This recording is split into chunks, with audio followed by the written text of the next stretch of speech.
around problem solving.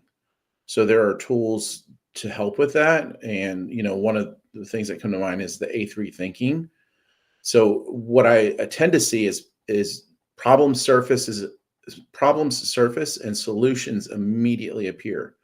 And then there's a lot of, and that's natural. That's how our brains are wired. But then there's a lot of energy placed into those solutions. And, a clock is right twice a day. So sometimes that they'll work.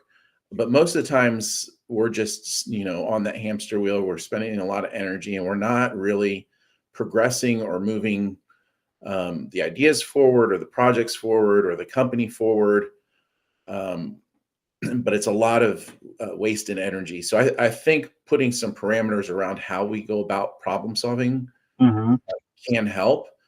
And also root cause analysis, I think, is one thing that's often overlooked or skipped. So, if you go out to where the work is done to open the idea vault, you're going to get a lot of current state conditions thrown at you as a leader that might sound like complaints.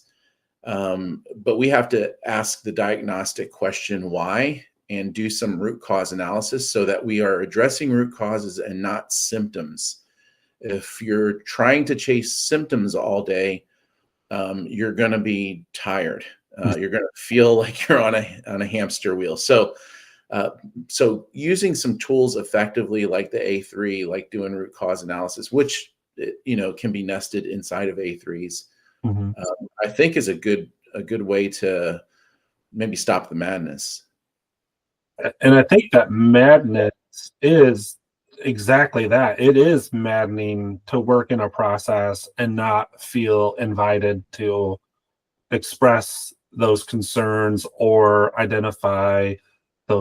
be part of those conversations that help to identify those problems. So there's frustration there in the idea vault.